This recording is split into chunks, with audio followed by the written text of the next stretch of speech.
जय श्री राम।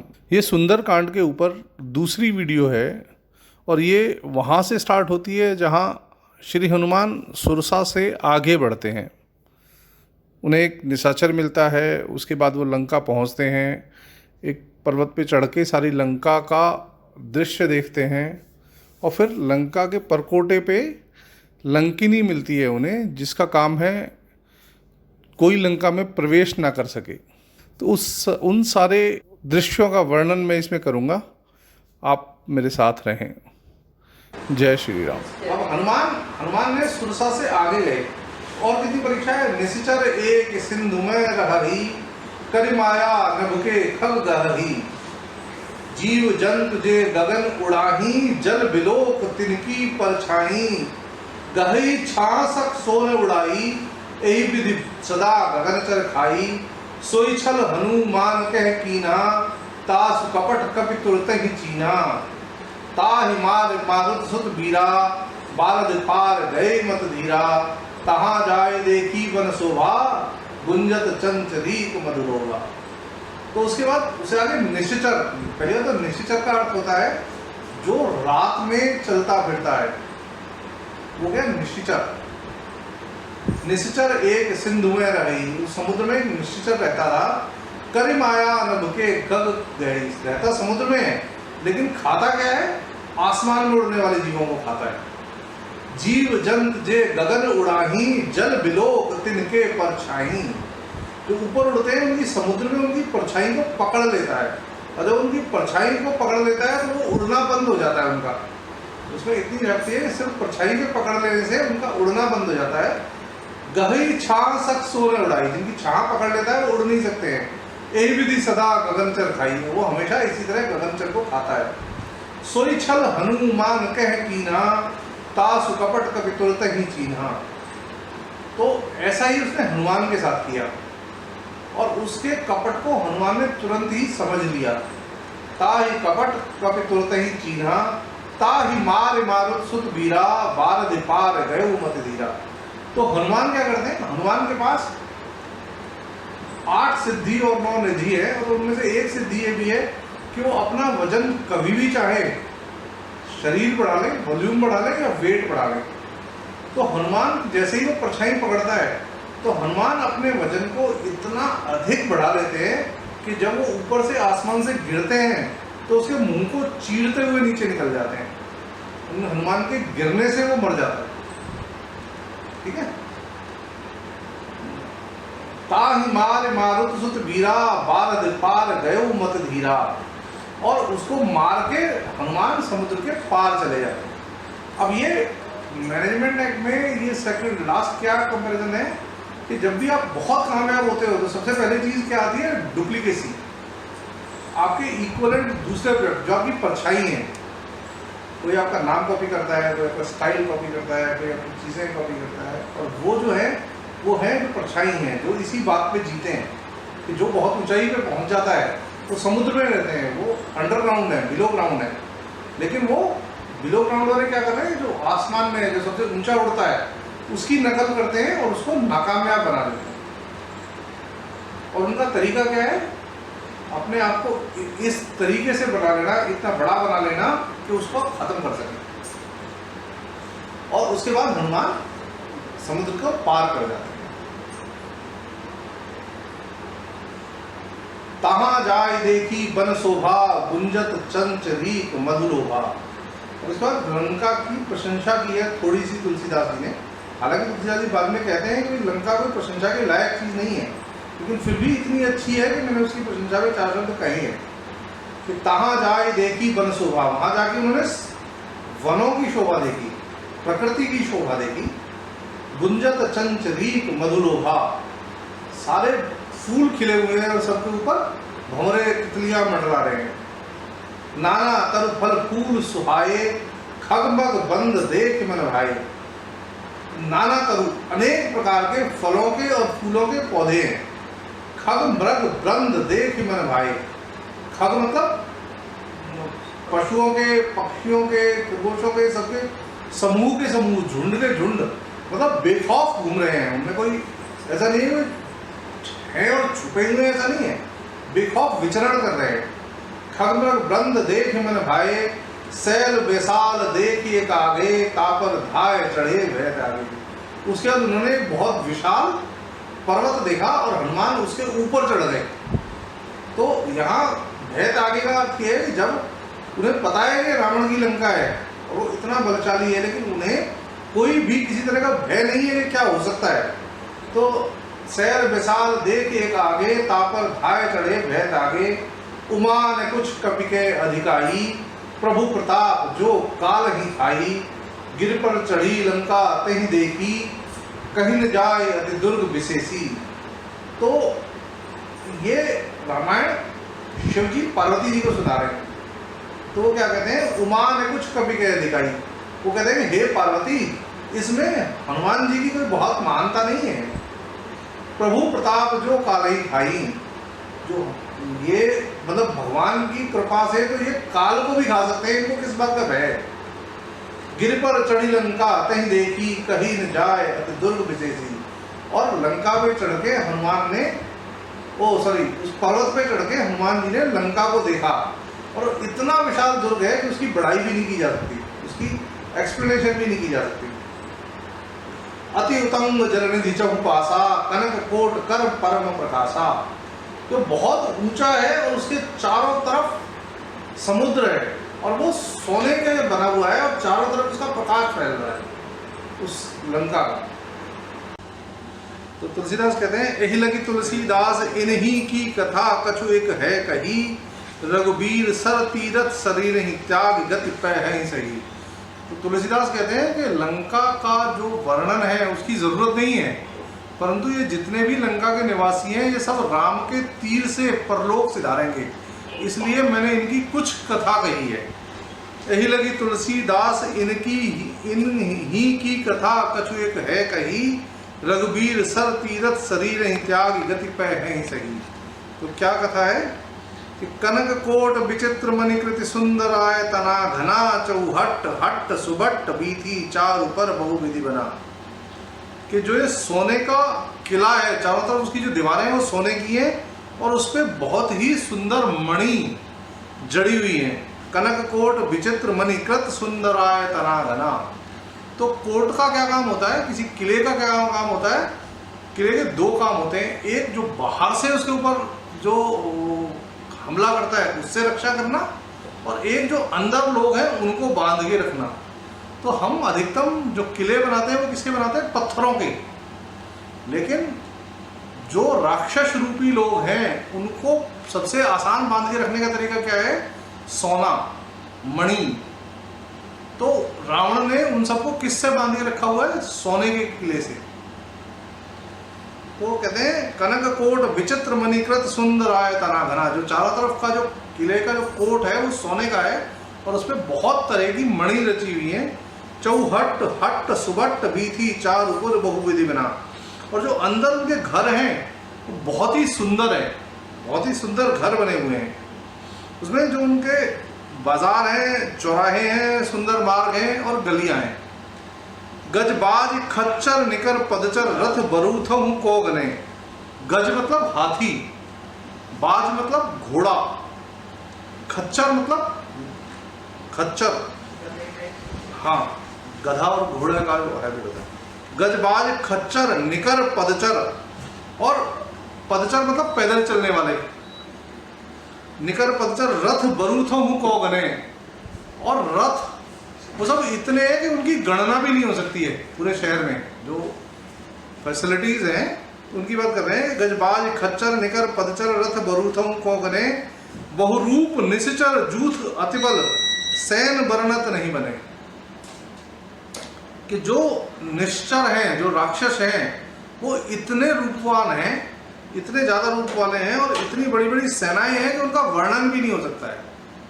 मतलब जब हनुमान लंका को देख रहे हैं तो उनको सब, उन्हें कोई भी सज्जन, कोई नर देवता कुछ नहीं नजर आ रहा है, सिर्फ निश्चर है। इसीलिए जब विभीषण के घर जाते हैं हनुमान तब भी कहते हैं कि लंका निश्चर निकर निवासा, यहाँ कहाँ सज्जन कर बासा। तो वहां पे क्या है? सिर्फ निश्चर नजर आ रहे हैं। बहुरूप निश्चर जूथ अतिबल, सैन बरनत नहीं बने। वन बाग उपवन वाटिका, सरकूप बापी सोहि। तो जो पहले तो हो गई उनकी मर्सिडीज के वर्णन हो गए, और अब उसके बाद है उनकी जो वन है, वन मतलब फॉरेस्ट जो नेचुरली डेवलप्ड ग्रीनरीज है, बाग मतलब जो किसी आदमी किसी के द्वारा उगाए गए हैं, जो फ्रूट्स के हैं, फलों के हैं, जो स्पेसिफिक पर्पस के लिए वो बाग हैं। वन बाग उपवन, उपवन मतलब बगीचा जो है, जो जिसका पर्पस फल नहीं है, फूल है, घूमना है, आंखों के लिए जो उगाया हुआ है। वन बाग उपवन वाटिका, और वाटिका होती है जो इंडिविजुअल यूज के लिए हो, अपनी अपनी उगाई हुई है। वन बाग उपवन वाटिका सरकूप बापी सोहही, सर मतलब तालाब है, कुएं हैं, जोहड़ हैं, मतलब ग्रीनरी के सारे साधन हैं, पानी के सारे साधन हैं, ह्यूमन मूवमेंट के सारे साधन हैं। नर नाग सुर गंधर्व कन्या रूप मुनिमन मोहिनी, और पुरुष तो सिर्फ राक्षस हैं, लेकिन स्त्रियों के लिए क्या कहते हैं कि नर नाग सुर गंधर्व कन्या, कि जो वहाँ उनकी स्त्रियां हैं वो नर भी हैं, नाग कन्याएं भी हैं, और देव कन्याएं भी हैं जो राक्षसों की हैं। नर नाग सुर गंधर्व कन्या, गंधर्व की भी है, नर नाग सुर गंधर्व कन्या रूप मुनिमन मोहिनी, और इतनी अच्छी है कि मुनियों के मन को भी मोह ले। कहुमाल देह विशाल शैल अमा समान अतिबल गर्जही, और जो मतलब पूरे पहाड़ के जितने बड़े बड़े वाले शरीर वाले जो राक्षस हैं वो गर्जना कर रहे हैं। कहुमाल दे विशाल शैल समान अतिबल गर्जही, नाना अखाड़ हैं भिरही बहुविधि एक एक अहू तर्जही, और अखाड़ा होता है जहां आप लड़ते हैं एक दूसरे की शक्ति को परखने के लिए और बढ़ाने के लिए। तो इतने विशाल, इतने ताकतवर होने के बावजूद भी वो एक दूसरे से भिड़ रहे हैं अखाड़ों में। नाना अखाड़ हैं भिरही बहुविधि एक एक अहू तर्जही, कर जतन भट कोटन विकट नन तन नगर चहुदिस रक्षही, और नगर के चारों तरफ से पूरी ताकत से, पूरे यत्न से उसकी, हालांकि लंका इतनी सेफ है कि जहाँ कोई, जिसके बारे में रावण कहता है कि कोई चाहे भी तो लंका कहाँ है ये भी पूरे जीवन में नहीं खोज पाएगा, लेकिन इतनी सुरक्षित होने के बावजूद भी जो उसकी रक्षा कर रहे हैं वो पूरे यत्न से कर रहे हैं। करी जतन भट कोटन विकट, करी जतन भट कोटन विकट तन नगर चहुदिस रक्षही, कहूँ महिष मानुष धेनु खर अज खल निशाचर भक्षही, और जो राक्षस हैं वो क्या खा रहे हैं, कहीं महिष, महिष मतलब भैंस, मानुष मतलब मनुष्य, धेनु मतलब गाय, खर मतलब गधा,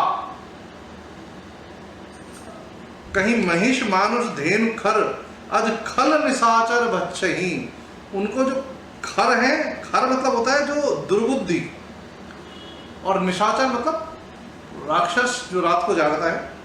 तो कहीं कोई मनुष्य को खा रहा है, कोई भैंस खा रहा है, कोई गधा खा रहा है, कोई गाय खा रहा है। एहि लाग तुलसीदास इन्हीं की कथा कछु एक है कही, रघुबीर सर तीरथ शरीर ही त्याग गति पै है सही। कहते हैं तुलसीदास ने इनका वर्णन इसलिए किया है कि इन सबको रामचंद्र जी के तीर लगने से इन्होंने शरीर त्यागना है, और जो रामचंद्र जी के तीर से शरीर त्यागेगा वो सीधा मोक्ष हो जाएगा, तो इसलिए तुलसीदास ने इनका वर्णन किया है। पुर रखवारे देख बहु कपिमन कीन विचार, अति लघु रूप धरो निसी नगर करो पैसा। हनुमान ने वर्णन देखा है लंका से दूर एक ऊंचे पहाड़ पे खड़े होके, तो उसके बाद हनुमान विचार करते हैं कि भाई इतने सारे रखवाले हैं तो मुझे बहुत छोटा रूप रख के तब नगर में प्रवेश करना पड़ेगा। मसक समान रूप कर धरी लंक ही चलई सुमरि नरे हरि, लाम नाम लंकनी एक निश्चरी सो कह चले से मोहि निंदरी। कि फिर उसके बाद हनुमान ने कैसा रूप लिया है, एक मक्खी के जैसा। मसक समान रूप कपि धरी लंक ही चले सुमरि नर हरि, और उसके बाद भगवान राम का मतलब उस हरि का, उस विष्णु का जो मनुष्य रूप है, उन्होंने तुलसीदास जी ने रामचंद्र के लिए हर स्थान में अलग अलग शब्द का इस्तेमाल किया है, और हर शब्द का एक खास मतलब है। तो यहाँ पे हनुमान ने किस रूप का उनका जो किया है, वो किया है उसका जो हनुमान जो विष्णु का मनुष्य रूप है। मसक समान रूप कपिधरी लंक ही चलई सुमरि नर हरि लाम नाम लंकनी एक निश्चरी सो कह चले से मोह निंदरी। तो लंका में एक लंकिनी नाम की एक राक्षसी है जो लंका की रक्षा करती है, और रावण ने उसे क्या रक्षा का दायित्व दिया है कि जो भी लंका में प्रवेश करने की कोशिश करेगा वो तेरा आहार है, तू उसको खा सकती है। मतलब कोई निर्णय लेने के लिए, सजा के लिए कोई प्रोविजन नहीं है, जो आएगा, जो प्रवेश करने की कोशिश कर रहा है उसको खा ले। कोई वही नहीं है वो पूछेगा क्यों क्या का वर्णन होगा। तो कहती है नाम लंकनी एक निश्चरी सो कह चले मोह निंदरी। तो जब हनुमान मक्खी का रूप लेके भी लंका में घुसने लगते हैं तो लंकनी उनको कहती है कि अगर तू मेरा निरादर करके जा रहा है, मतलब मेरे होते हुए कोई मक्खी भी प्रवेश कर जाए मुझसे पूछे बिना, तो वो मेरा निरादर है। इतनी डेडिकेशन है उस लंकिनी में। कहते हैं जा नहीं मरम सठ मोरा मोर आहार जहां लगी चोरा। कि हे सठ, तुझे मेरा मर्म नहीं पता है। लंकिनी कहती है कि मेरा तो आहार ही वो है जो चोरी से अंदर जा रहा है। मोर आहार जहां लगी चोरा मुठिका एक महाकपि हनी रुधिर बमत धरनी धनमनी। तो तब उस महाकपि महान बंदर का है हनुमान के लिए, वो मक्खी के रूप में है, और उन्होंने उस रूप में उस लंकिनी को जो इतनी महान राक्षसी है एक मुक्का मारा। मुठिका एक महाकपि हनी रुधिर बमत धरनी धनमनी। और उस एक मुक्के से जो वो थी लंकिनी थी वो धरती पे खून बहने लगा, वो धरती पे लुढ़क गई। पुनि संभार उठी सो लंका जो रिपान कर विनय सशंका। और यहाँ पे फिर संभार शब्द का इस्तेमाल आता है कि जब लंकिनी उठती है तो वो हनुमान का मन से ध्यान करते हुए बोलते उठती है। पुनि संभार उठी सो लंका जो रिपान कर विनय सशंका। दोनों हाथ जोड़ के और शंकित होके उससे विनय करती है। जब रावणी ब्रह्म वर दीना, कि जब रावण को ब्रह्मा ने वर दिया था, चलत बिरंच कहा मोहे चीन्हा, कि जब रावण को वर दिया उन्होंने अजय होने का, तो फिर लंकिनी ने कहा कि क्या मैं सारे जीवन सिर्फ इसी लंका की रक्षा करती रहूंगी। तब ब्रह्मा ने उनको कहा था, क्या उनको कहा कि चलत बिरंच कहा मोहे चीन्हा। तो मुझे चिन्ह बताया था कि कब रावण का अंत होगा। बिकल होश तय कपि के मारे तब जानस निश्चर संघारे। कि अगर तू एक बंदर के मारने से विकल हो जाए, मतलब अपने आप पे काबू नहीं रख पाए, व्याकुल हो जाए, तो समझना कि निश्चर जो है, जो निशाचर हैं, इनका नाश होने वाला है। बिकल होश तय कपि के मारे तब जानस निश्चर संघारे तात मोर अति पुण्य बहुता देखो नैन राम कर दूता। के हे तात, हनुमान को वो राक्षसी कहती है तात, पुत्र, कि तात मोर अति पुण्य बहुता, कि मैंने बहुत पुण्य करे होंगे कि मैं राक्षसी हूं, और उसके बावजूद भी मैंने तुम्हें लंका में आते हुए सबसे पहले देखा। तात मोर अति पुण्य बहुता देखो नैन राम कर दूता, कि मैंने राम के दूत को अपनी आंखों से देख लिया। उसके बाद कहते हैं दुआ है, तात स्वर्ग अपवर्ग सुख धरे तुला एक अंग तूलता ही सकल मिली जो सुख लब सत्संग। तो यहाँ पे वो राक्षसी सत्संग का फायदे, सत्संग की महत्वता का वर्णन करती है कि तात स्वर्ग अपवर्ग सुख, स्वर्ग और मोक्ष, इन जो हे पुत्र इनके जो सारे सुख हैं, स्वर्ग को पाने के और मोक्ष को पाने के जो सुख हैं, तात स्वर्ग अपवर्ग सुख धरे तुला एक अंग, कि इन सबको तराजू में एक तरफ रख दिया जाए, सारे सुखों को। तूलनता ही सकल मिली जो सुख लव सत्संग। एक पल के सत्संग से जो सुख मिलता है वो उतना सुख, जो मतलब वो सुख एक तरफ है, तो स्वर्ग और मोक्ष के सारे सुख उस तराजू को हिला भी नहीं सकते हैं, इक्वलेंट नहीं है, मतलब इतने नेग्लिजिबल हैं कि उसको हिला भी नहीं सकते हैं। तो कहती है तात स्वर्ग अपवर्ग सुख धरे तुला एक अंग, तूलनता ही सकल मिली जो सुख लव सत्संग। और उसके बाद पहली राक्षसी सुरसा जिसने आशीर्वाद दिया, और दूसरी राक्षसी लंकिनी जो आशीर्वाद दे रही है। तो क्या कहती है, प्रभस नगर की जे सब काजा, हृदय राखी कौशलपुर राजा, गरुड़ सुधार करहि मिताई, गौपद सिंधु अनल सितलाई, गरुड़ समेर रेणु समताही, राम कृपा करि चितवा जाही, अति लघु रूप धरऊ हनुमाना, पैठा नगर सुमर भगवाना, मंदिर मंदिर प्रतिकर शोधा, देखे जहते अग्निद जोधा, गयु दशानन मंदिर माही, अति विचित्र कहीं जात सुनाही। तो उसके बाद क्या हुआ है कि वो क्या आशीर्वाद दे दिए कि प्रभस नगर कीजे सब काजा, कि तुम नगर में प्रवेश करो, जो भी तुम्हारे कार्य हैं उन सबको पूरा करने के लिए। तो लंका का पहला काम लंकिनी का क्या था कि जो अंदर जा रहा है उसको खत्म करे, उसको खाए। लेकिन वो रावण से कहनी भी नहीं रही है, वो उसको आशीर्वाद दे रही है कि तुम जाओ और तुम्हारे जो भी सारे काम हैं वो पूर्ण करो। आप ध्यान दें कि सुरसा भी एक राक्षसी है और लंकिनी भी एक राक्षसी है, परंतु सुरसा देवताओं की माता है और श्री हनुमान से कहती है कि आज सुरन मोहिदीन आहारा, और श्री हनुमान पूरे विनय के साथ उनकी आज्ञा से आगे बढ़ते हैं। और लंकिनी कहती है मोर आहार जहाँ लगी चोरा, और हनुमान एक मुक्का मारते हैं। तो ये फ़र्क है उस भाव का जिससे उन्होंने हनुमान को देखा। हनुमान कहते हैं जिन मोहि मारा ते मैं मारे, तापर बांधे तने तुम्हारे। तो हनुमान वैसा ही फल देते हैं जैसे भाव से कोई उनके पास जाता है। जैसे जैसे सुंदरकांड आगे बढ़ता है, हम श्री हनुमान के अलग अलग रूप से परिचय होते हैं, उनकी बुद्धि से, उनके बल से परिचय पाते हैं। तो आप इस यात्रा में मेरे साथ रहें और सुंदरकांड का आनंद लें। जय श्री राम।